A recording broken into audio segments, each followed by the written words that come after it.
Some days you just want to be creative and paint something. But the one thing that usually stops us is not knowing what to paint on that blank sketchbook. So today I want to share with you a few ideas of really satisfying things you could make right now. And today's video is going to be a little bit different because I am going to try out some art supplies that you have suggested in past videos. If you're new here, my name is Paula. Welcome to my channel. And because I have new art supplies, I cannot wait. So let's start. Today I'm starting my sketchbook play by trying out these graphite colors. I hope that's how you pronounce it. I did get a traditional watercolor set from as well that I'll try in just a bit. But when these new supplies arrived, I was most excited to open this graphite thing and play with it. One of the things that made me excited about it is that the package says you can polish the paint once dry and the surface will reveal a metallic luster. How fun! Also, it says here they're not for kids, so that makes me feel very artistic and very grown up. And of course, the first thing I'm going to do with this very grown-up watercolors is play with them like a child. My first instinct was to paint some circles. I was just going to go ahead and paint the circles freehand, but then I decided I wanted a nicer, cleaner circle, so I brought my tapes out and my grade school compass that's really wonky but gets the job done. I haven't swatched the colors before doing this. I usually want the first use of a new art supply to be play, so I normally just start by having fun with them randomly. I filled the page with various sizes of circles, softened the lines a little bit by erasing the pencil, and I was ready to paint them. First color, I'm going to try this graphite red. You can't really tell it's red. The colors are, of course, derived from graphite, so they are moody and dark. But I still love them, they are so appealing to me. I continued to the graphite brown, then graphite purple, and I really wanted to test the paint by letting it be thick in some areas and then water it down on some others. So I'm using the purple twice to experiment with it. The paint instantly feels super thick and luscious to work with. It's almost like gouache. It's just so thick and nice, and you can see the pigment is really high quality too. Then I tried the blue graphite, followed by the green, and last what they call graphite yellow. I repeated the colors to play more with the composition and to fill all of the circles I had drawn. While I waited for them to dry, I wanted to understand how the polishing worked. I mean, how do you polish watercolor? With a cloth, metal, blending stick, how? It didn't say anything on the package, so I scanned the QR code that was on there, and that led me to the website, where I couldn't really find any info on how to do it either. They did have, a short video with a quick 2-second footage of them rubbing the paint with a plastic spoon. So I found the spoon and was ready to give it a shot. Came back to polish them, and what's this? Someone climbed on my desk. Explain this behavior, Miss Dog. I started to try to polish it and it didn't really work as well as the video shows. I mean, when you tilt it, you can see it's a little bit polished, but not at all the effect I was hoping for. I'm probably doing something wrong because it's just not even close to their images. I tried with a metal spoon too and nothing. I don't know, maybe I had to press harder or lay the paint thicker and then really polish it down. Who knows, gave up because I wanted to keep playing with this page since I still really like the colors and texture. I wanted to do something else to this, so I decided the best thing was to draw more circles. This time they are going to be on top of the other ones, and I brought some of my paint markers to color them. I chose some colors that are also kind of dark and moody, and I started just using lines in different ways to fill the circles while keeping them see-through. I had so much fun with this, loved to play on top and just create different types of circles and seeing where the composition took me.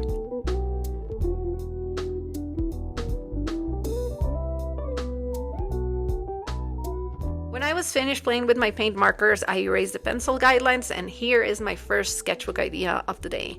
I really love how it turned out, and if you've seen one of my videos before, you know that I'm going to take a picture of this page and create a mock-up and show you how it would look in a room as large-scale art. Here it is, and I think that's so gorgeous and fantastic. I was really hyped about that first one, so second idea of the day, and now I'm going to test the colorful, normal, regular watercolors. I chose this set because I thought it was perfect for travel. I mean, everything is in there, paint, fine liner, and brush.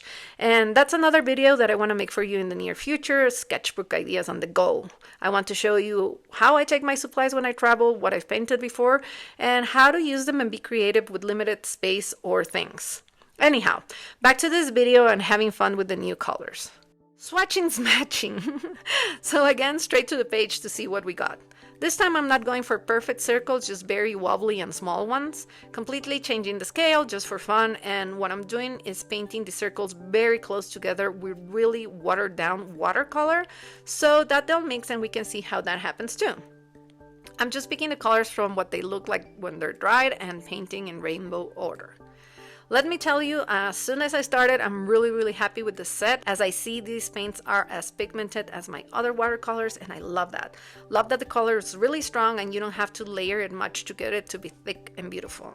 And then of course, if you want to soften the color, you'll add more water. So I was really happy about you guys recommending this brand to me. Thank you so much. Finished filling the page, and this was so meditative and relaxing. Nice exercise. I really recommend it. And because I do use a lot of fine line markers in my work and in my ideas, I wanted to test the one that came with the set. It's a really fine point at 3 millimeters, and I usually use thicker lines, but I felt it was nice as I tested it.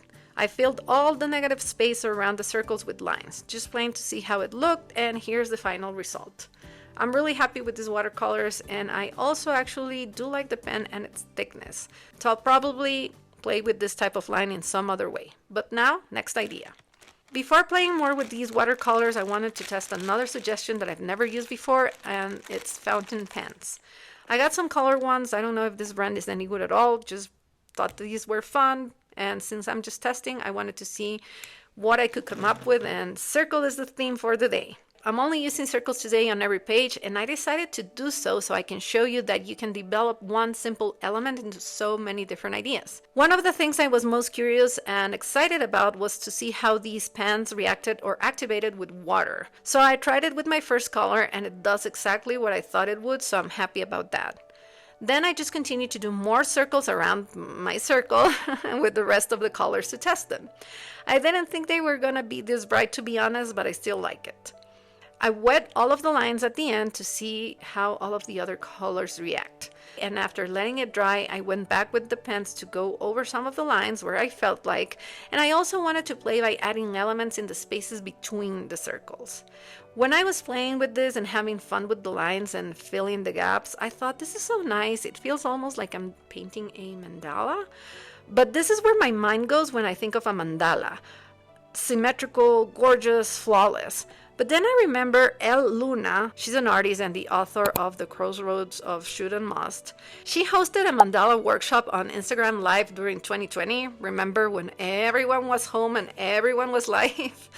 Anyhow, in these free exercises, she encouraged to simply create within a circle. And now I was curious about the rules of creating mandalas. So, research. First, mandala simply translates to circle or center, and apparently it is a symbol of the universe in its ideal form. Its creation signifies the transformation of a universe of suffering into one of joy. It can also be used as an aid to meditation, helping the meditator to envision how to achieve the perfect self. I like that. I got it straight out of Google. So I guess anything you create within the circle counts, and that's why painting this felt so great.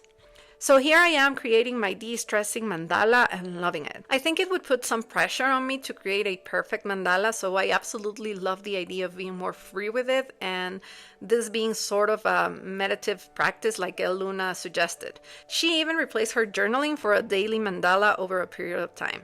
I think that's interesting. For final touches, I added more lines with the black pen. I thought that tied it in nicely, and I really like the end result of my chill mandala.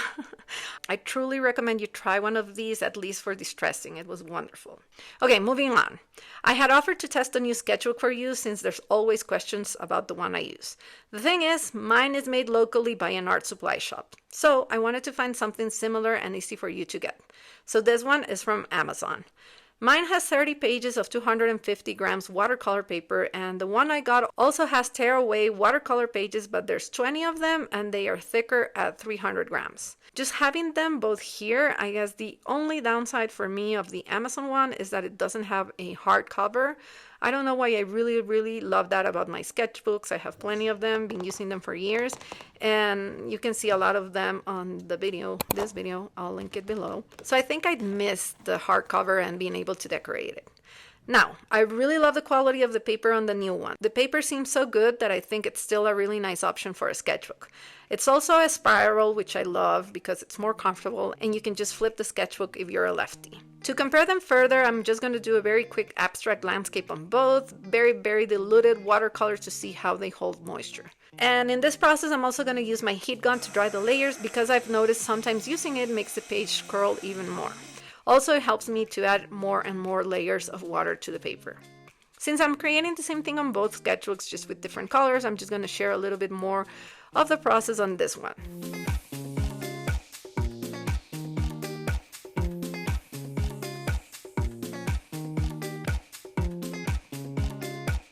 Here are both landscapes painted and dry, and as you can see, the result on both papers is actually the same.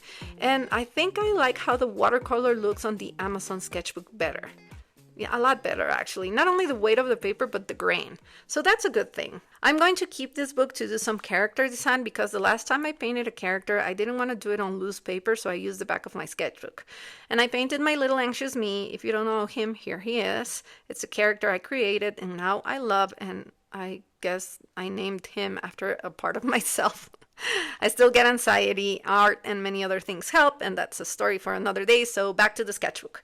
I'm keeping it for character design, and we'll see then how well it holds alcohol markers. Back to this landscape because I felt I wanted to finish it. And to do that, I'm using my new supplies, including my new fountain pens, with which I'm doing thin repetitive lines again. Wanted to see how those looked in the sky. Oh, and this is the only page that's not circles today. I don't know why I thought about doing mountains to test the quality of the paper, but here we are. I'm also adding plenty of what I call vibration lines to the landscape, just like the ones I use in my paintings. I'm always trying something a little different in my sketchbook to see if I get new ideas. So here I was happy to play with the mix of my bright new watercolors and the dark graphite. And in this play, I did get the new idea of having lines across the sky. So I'm probably going to use that in my next painting. After a little while, I was done with the exercise, which is actually kind of like a bonus page because I was just really testing the paper. And I think this one could also be nice artwork if you blow it up. And of course, I have similar artwork in real life to prove it. Next idea. Now we're really going back to the circles, which I decided on the fly were going to be the theme for the video. Again, doing some really loose and wobbly circles, this time large ones, and they intersect. Another difference is that I'm playing with both my new sets of paint to see how they mix. I ended up having this colorful but at the same time sort of moody composition, which I loved, and I wanted to test the thin fine liner again, so I drew more vertical lines. But on this page, instead of going outside the circles, I wanted to see how they looked inside. And when I was doing it, I had an impulse to add shadows to the circles, so I stopped drawing lines to try it, and I loved it. I filled all the circles, trying different separations and rhythms to get different results with the same line width.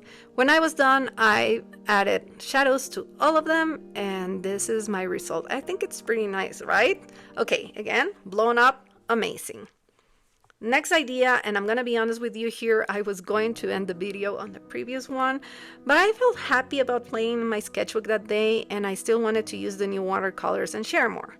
But since what I wanted to do now didn't seem too original or different from what I've already shown you, I started to flood with self-doubt. I started to focus on the fact that I didn't really have a plan for the following pages and thinking about the performance of this video. I started to worry about you not liking this one as much as my first one, if you're not new here, or if the ideas on this one were too similar amongst themselves and you wouldn't find value on them.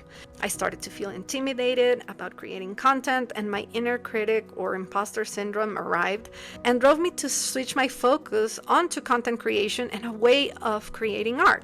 And I just felt like, oh, everybody loved the previous videos. What if they dislike these ideas? What if they get bored with them? What if my edit is bad this time? My mind was truly rambling, especially here where I hated the two little circles that didn't look nice together, and I covered it with the big awkward one. Yeah, I was doing that to myself. But I caught it and I started to correct it. Chill, you can always edit these two out. Inhale, you started this for yourself, not for others. Exhale, this doesn't need to be stressful. Breathe, you're making too much of a big deal of having fun in disposable paper with watercolors. Okay, I was back, and at some point I sort of rescued myself with pausing, breathing, and remember everything I've shared with you before about having fun and releasing expectation. And I thought, okay, stop thinking about creating content, stop thinking about how the video will do. I mean, it's important to me. But I changed my focus to the reason I started doing art, and actually the reason why I started this channel, which in both cases was to have fun and relax and enjoy it again. None of us started to make art at whatever age thinking, oh, I'll make art to be super rich, it's gonna be more profitable than Bitcoin. No, it didn't. Especially with all the limiting stories out there, like everybody talking about the starving artist myth. We started art despite those stories because we just wanted to have fun and make something. So I corrected my thoughts and I decided to carry on and share. I also decided to use my paint markers again, using my black to do a variation of the first page, aligning the lines with the circles this time. I wanted the lines on the negative space again, but thicker, and I immediately did not like how that looked, so I added some watercolor on top. This marker doesn't bleed when you wet it, so I just added gray watercolor on top for the effect. And guess what? I finished, and I did not like it at all. But I had calmed myself down, so I chose to keep playing. And my next bright idea, well, to paint the same freehand connecting circles with watercolors again.